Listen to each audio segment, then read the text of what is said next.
So good afternoon. We've come all the way up to northeast England to make a little visit to a special place, and here is Nigel from 00 Garage. Hello. Good afternoon. Afternoon. I'm sure many of you have seen him on YouTube before. He has quite a collection of cars. This is well, it's not really a pickup. This is a 1975 Ford Ranchero. Certainly is. I've never seen one of these before, Nigel. Can you tell me a bit more about this? Yeah, I think Ford brought them out in 1957 with the 57 Fairlane version, and it was always based on whatever the popular sedan was at the time. So this one being from 75, it's based on the 74 to 76 Ford Torino that most people recognise from Starsky and Hutch. Oh, that one? That one, yeah. Yeah. And ironically, it's not an estate car or a station wagon that's been cut down into a pickup truck. It was a purpose-made pickup truck on the frame of the estate car or the station wagon. But from the front bumper to the doors, it is literally all 1975 Ford Torino. Obviously Chevrolet had the El Camino, which they started bringing out once they saw how successful and popular the Ranchero was. But it was built for like small homestead farmers in America, so they could have the comfort of driving the car with the ability of using it around the farm as well.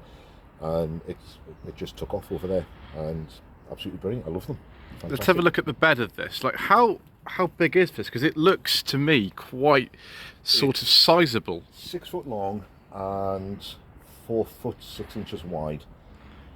Wow. It's a big beast. So it's right for sort of putting a mattress in or something like that. Yes. Do you open it from here? And I have, yeah. Ooh. There we go. Wow. Yeah, you could sleep in there, couldn't you? You can. It is comfortable. Put a mattress in. I have done it. It is comfortable. Really comfortable. But of course, you've got to maybe not do it in the northeast in November. No, probably not do it in the northeast. Most of the time, we only get 6 hours summer. Yeah, I know. On August the 13th. Yeah, I remember that when I was at university in Durham for 4 years. I remember all that. Yeah, but you can get a topper that goes on, like a fiberglass top that goes from here. Yeah, like a Hilux or something. Yeah, you can get those, but they're incredibly rare. They're hard to find these days, but you can get them. And the miles per gallon in one of these? Around the doors where I live, this will do 12 to 14 to the gallon. Wow. I mean, that's not very good, but it's not the worst in the collection you have. Oh no, this is not worse. This is one of the economical vehicles that I have. Okay, well let's I'll just pause a second. I'll just put this tailgate back up, and then we'll have a look at the front, shall we? Yeah. So around the front of the car now, and if we look at these headlamps and things, I mean that is a Torino, isn't it? The front. It's literally Starsky's Torino front end on it. Yeah. I mean, how much would it be to buy something like this these days? I mean, obviously you couldn't buy them new in Britain, could you? You couldn't buy them new. No, you can't get them new anymore. They stopped making them in 1979. That was the last one that they did.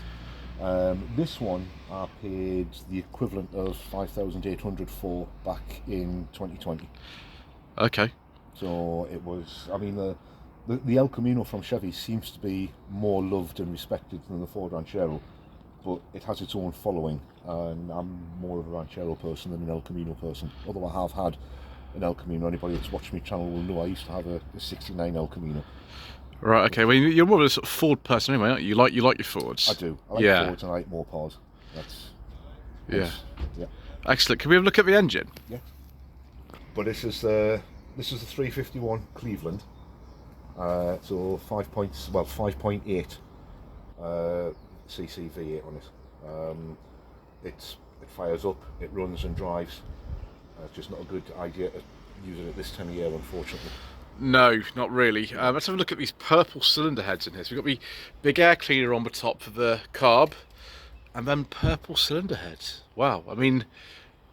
Very gaudy paintwork, isn't it? I don't know who's done that. I'm just wondering what else we're trying to put in it, because the fan starts saying radiators there. Like, what else would you be putting in here? Like, it's got a big engine already. Well, they came with... You could get them in a 5 litre, which would be a 302. And there's the 5.8. You can get them with 429 and 460 big blocks, which would be 7.5 litres. Wow. So they'll just slide straight in. That's what they're designed for. Amazing. Yeah. Well, can we look at the interior as well? Yes. Have a look around here. There's a huge engine. I think I might have to just open this door on my own. No, that one's locked. It's not. It's locked. Okay, we'll just go around. Right, so we'll go this side. I imagine, like, if you're watching us Starsky and Hutch, it's all very, the interior is probably very familiar. It's not quite as, it's not quite as sort of vibrant as I was thinking. You've got some sort of fake wood in here, which is sort of normal, but it's quite a sort of somber interior. But then a lot of American and Japanese cars, and even Mark III Cortina from the early 70s, they have this sort of dash that like a cliff face where it sort of slants backwards, and also it's quite somber in here. Lots of plenty of space though. That's not a three-seater, is it? Not a three-seater. It's not. No, it's 2 bucket seats, but you can get 3 people. I have had 3 people in the front of it. Yeah. Is that just lap belts? Yes. So don't crash. No. I mean, But in this, the front end's built like a tank. If you take the chrome bumper off at the front, there's like an RSJ behind it, so it's a quality front end on it. And it's on a full length chassis, so it's not a monocoque. It's a body on frame car. yeah. So I mean, if like you have a really rusty old one of these going back on the road, I mean that'd be quite a banger, wouldn't it? Yeah. You'd be going through people in Yes. this. Right. That is. What's it say at the bottom? Coaxial premium sound. Wow. And there's the stereo there. And you've got loads and loads and loads of gauges. You've got massive amount of gauges. 3-speed auto, I take it in this. Yes. There's all the sort of heating ventilation, so the passenger doesn't get to do anything at all. No. It's if the driver, all the heating controls on this side. Yeah. Wow. Yeah. Everything's organised, geared towards the driver. The original stereo that's in there does still work. Wow. So it all works. I haven't tried a tape in it yet. I'm a bit hesitant to put the tape in. Is it a normal cassette in there? It's not an 8-track or anything? No, it's just a normal cassette. Oh, right, Yeah, okay. It's not an 8-track one in this. Excellent. So that is a 75 Ranchero. Let's move on to the next car. There you go. Make sure you subscribe to 00 Garage on YouTube. 00 Garage on YouTube. This is a 68 Charger. This is the one from Bullitt, isn't it? It is, yes. Yeah. Was it Frank Hickman who drove it in the chase? Frank Hickman? It was. Frank Yeah. who drove it in the chasing Bullitt, yes. No, sorry, Bill Hickman, not Frank Hickman. Bill Hickman. yeah. Bill Sorry. Hickman. Let's get this right before I get comments.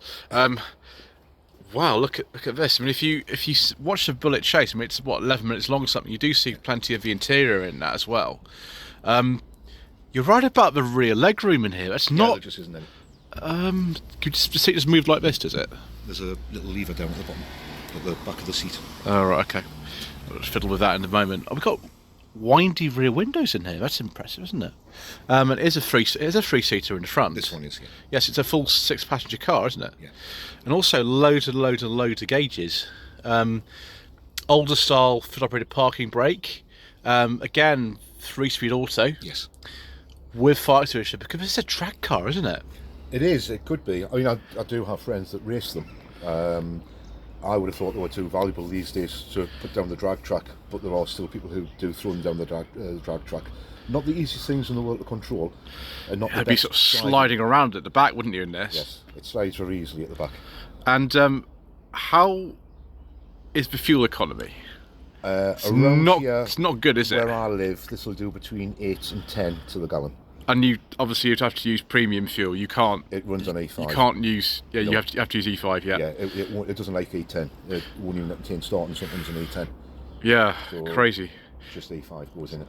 So this is also a V8, isn't it? It is, yes. What cubic inch is it?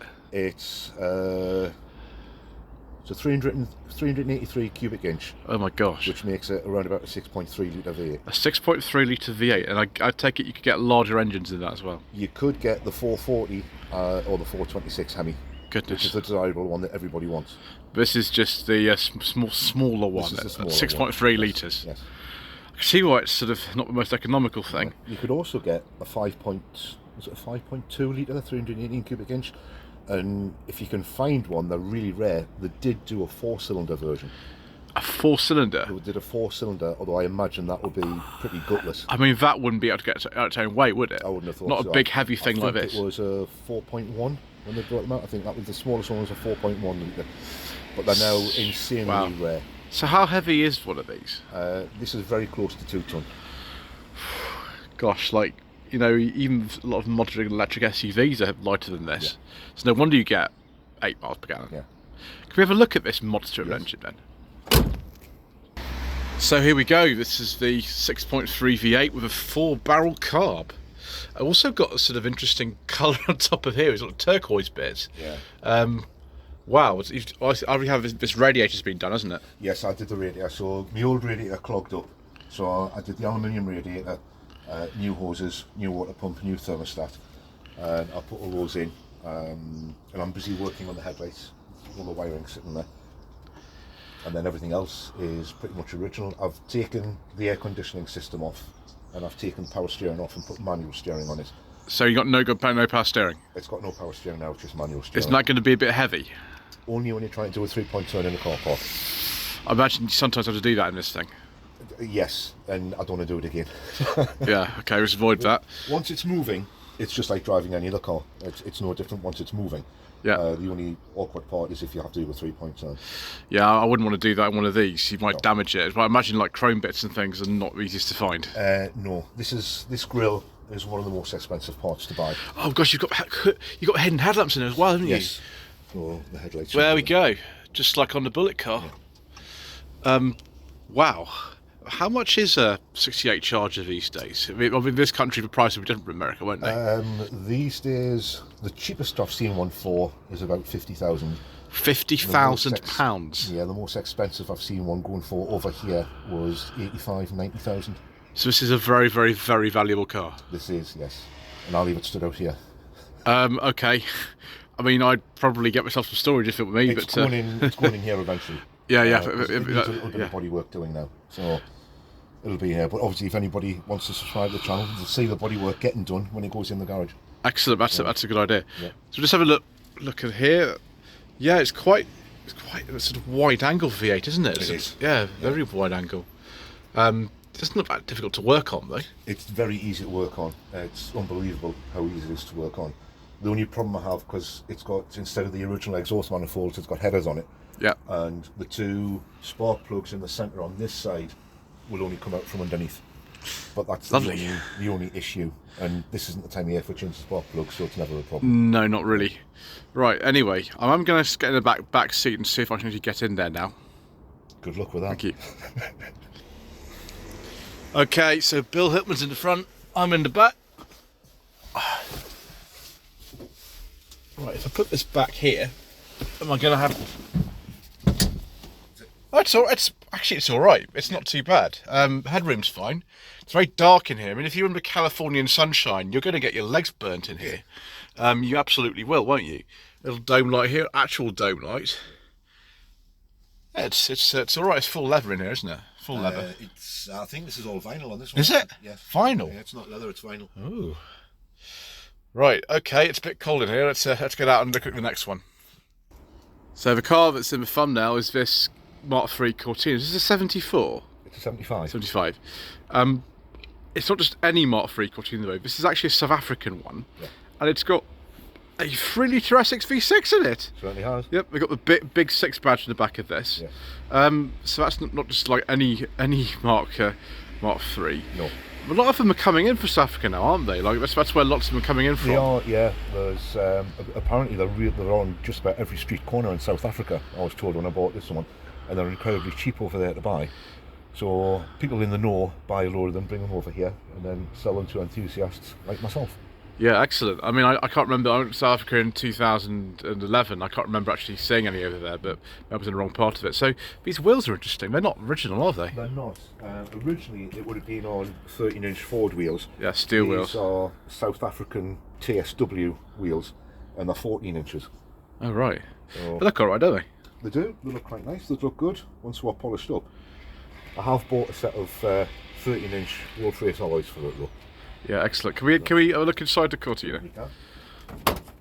So these seats, are those original seats in here? They're original seats to the South African market, different to what we got. Yeah, they don't look the same at all. I'm surprised in here you don't have a rev counter, but you don't need one. I mean, it's a 3-speed auto, I take it in there. Yeah, is it the same gearbox to the Mark I Granada? Yes, it's Yeah, exactly the same.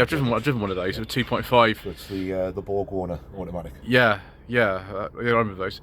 Oh gosh, look at this dash. Is this an early or late dash one? This is a late dash. It's a facelift car. Yeah, because they're the same as the Mark IV dashes, aren't they? Because underneath it's a Mark IV, isn't it? But they're the same.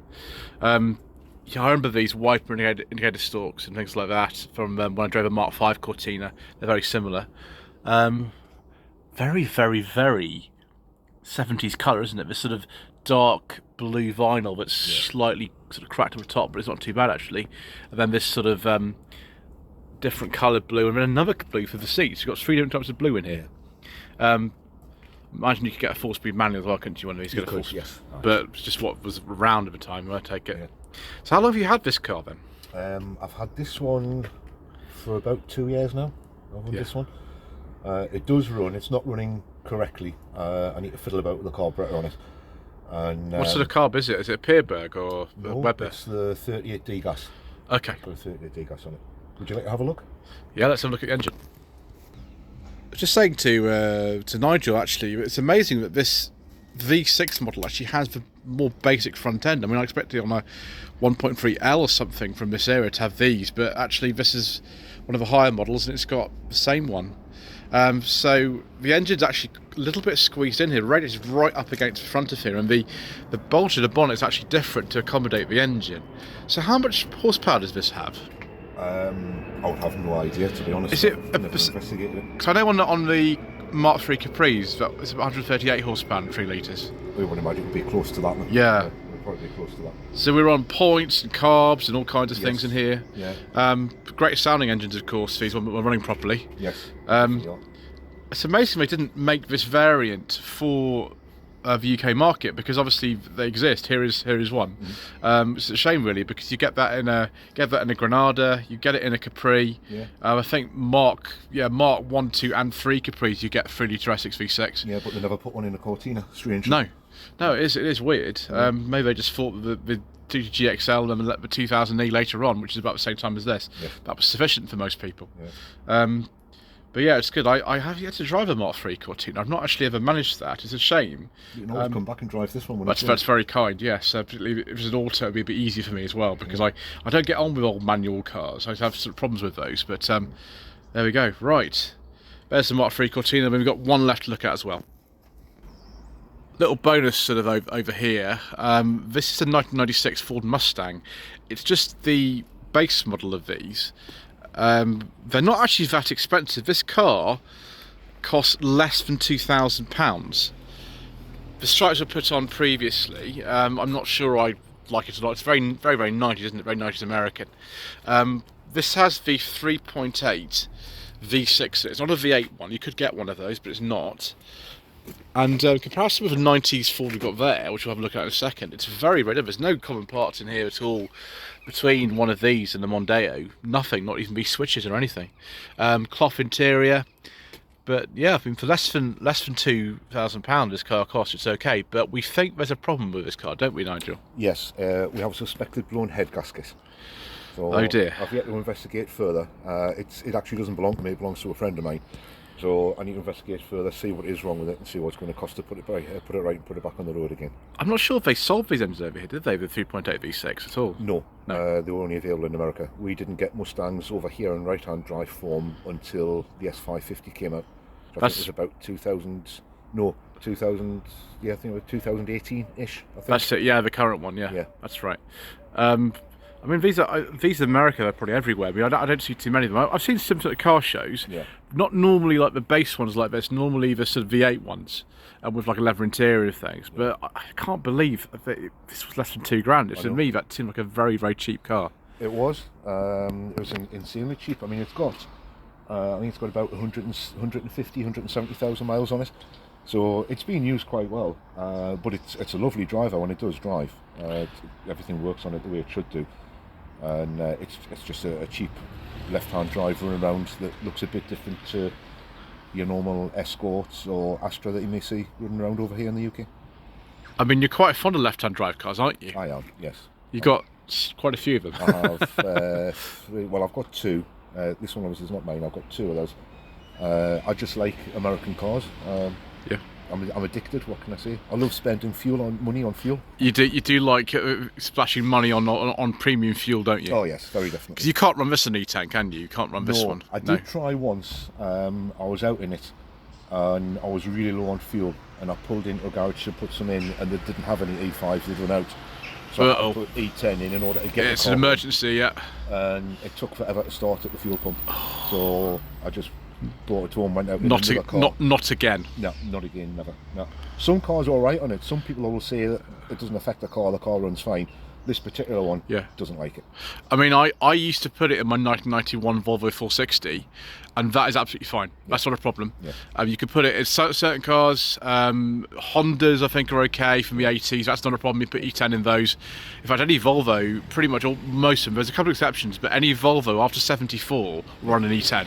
Even the old carbured and 240s will run on that. But it's not a guarantee of everything. The problem with it is the ethanol that's in it. It's hygroscopic, so it absorbs moisture, and it'll rot your fuel tank out from inside out. All the lines, it eats rubber, it degrades plastics. So that's the problem with it. It's not the fuel itself that's an issue. It's the methanol that's in it and the amount of ethanol. Yeah. Particularly, it's cold up here, isn't it, at the moment? And you're leaving your car over the winter. You don't really want to have that in your tank, do you? No. Yeah. No, definitely not. Excellent. Right, good advice there. Let's have a look at this engine, shall we? Yeah. Right, so here's something we're not going to see at all really in this country, the 3.8 V6. Even says that, look, 3.8, and I think it's distantly related to that engine in the Cortina, isn't it? I think it's a version of it, there is a newer version of it, yes. Yeah. This one's obviously fuel injected as opposed to having a carburetor on it. Yeah, I mean, but by this stage, I think the last carb car in America was the Subaru Justy. Yes. I think about 1990 or 1991, it's something like that. Yeah. The last carb car in this country, I think, was the Lada Riva, because they actually ran those till 1997 on a carb. They actually got through. There are a few cars with a carb and a cat. One of them was the Nissan Sunny on GA16 engine, which they run fine. They run great, actually. Those. Lada's the other one. But there's this in America, obviously by now they've been using fuel injection for years, haven't they? You know, on things like Geo Metro, things like that. Yeah, fuel injection I think is something that started playing with in America back when the fuel crisis was on. Yeah, I think some of these first cars were in the 50s with fuel injection. Yeah. Yeah, it's an American thing. So and turbocharging, that was in, I think, Chevy Corvette, so it was one of the first cars with that. I think it was, yes. Yeah. So they knew how to sort of build advanced engines, but this isn't advanced, is it, particularly for the 90s at all? It's a very sort of old-fashioned engine by this stage. It is, yes. Look at these little sort of bits in here. We've got sort of some big old components in here. All these like pulleys, and it's all sort of naked in here. Does that mean it's quite easy to work on? It is easy to work on, yeah. Even what you would imagine to be the hardest things. I mean, this is the coil pack for the spark plugs, and just in there you can get access to the camshaft sensor, which I have replaced in this. I have the camshaft sensor done, is it? Yeah, because if that goes, sometimes that's the end. You can't run the car. It just ran really lumpy, and it seemed to stall and stutter quite a bit. So we're putting a new camshaft sensor in it, and that cured that problem. Excellent. Well, that's good. Yeah. I must admit, I know nothing at all about things like this. It's not really sort of the thing I've ever driven. The only American car I've ever driven was a 2017 Corvette, the 7-speed manual one. Yes. I mean, you could buy them over here. That was the UK one. Yeah. And it had done, I think, 1,700 miles when I drove it. But they're about the only thing you can buy. But that and the Camaro was about it for years, wasn't it? It was, yeah. And then it seemed to end. I don't think they do right-hand drive Camaros over here anymore. No, you can buy a right-hand drive Corvette. You can still buy one of those. Yeah. I think there's 2 dealerships in the country or something. And of course, you can buy right-hand drive Mustang. In fact, when you go to shows, there's tons of Mustangs. They tend to be right-hand drive ones, don't they? These things you don't see so many. No. Even maybe they're cheaper. Yeah. Right, thank you. No problem. So, the very last car we've got in the fleet is something I've just driven. This is a 1995 Ford Mondeo Mark 1 2-litre gear automatic. There is something very unusual about this car. I have to go around this side actually to show you. We've got some interesting wheels on there. Amazingly, we've got drum brakes on the back, but these wheels are on here. They're not here for no reason. What exactly happened to the front brakes on this car, Nigel? One of the previous owners converted it to Mark III Mondeo discs and calipers, meaning that I can no longer fit the standard size, what would have been a 14-inch wheel on. The person that did the brake conversion put horrendous 17-inch max power style wheels. Yeah, on. they're horrible. I mean, in the review, there's one in the boot, and I look at it, but I needed to get those off and put something a bit more sedate on, so I went for these Fox alloys from a local place, which made it handle a lot better, and it looks a lot better as well. Yeah, I mean, they're good. I mean, the handling's sort of fine in this. it's really silly because if we go kind of to the front as well, you can see we've got some really big brake discs in here, and this car's got drum brakes in the back. You don't really need to improve the brakes too much in a car like this, yet someone did, and that means you can't actually fit the Mark III Mondeos anyway because they're 5 stud wheels. These are 4. Yes. Which makes it even worse. Yeah, so I can't put any sort of modern Ford wheels on because they're all 5 stud. You have to go back in time and look for 4 stud Ford wheels or 4 stud Peugeot wheels that would fit. Yeah. I didn't like the way they looked on them. No. I mean, I know my friend Chris James loved the way they looked on his Mark II, but I just wasn't a fan of them personally. Yeah.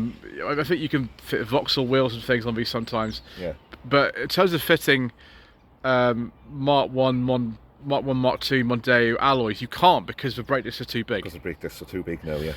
Which is a real shame. Other than that, it's not a bad car actually. We've got some of the rust and the usual places on one of these. We've got the yellow headlamps, of course, because that's what happens. But having driven it, I quite like it. It's a lovely driver.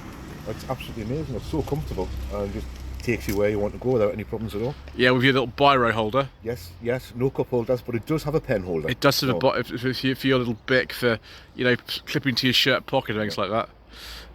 Yeah, so I think that's it. I mean, obviously we won't go too much in this because I've actually filmed a full review on it, but hopefully we'll see Nigel again. He bought this car in Rustival last time, so if and when Rustival next happens, maybe we will be down there again. It's a long way from here though. Yeah, I'll be at Rustival 3, I just don't know what in. No, I'll be there in something. This one though we can't discuss, so we won't. Not in that one. If you want to know more about that, check out on my channel. Yes, I'll talk about it on my channel. Exactly, we won't discuss it here. Yeah. But anyway, thank you very much indeed once again for watching. Please don't forget to subscribe to the channel and 00 Garage, of course. Like this video, leave a comment below, and we shall see you again soon for, well, another visit coming up soon.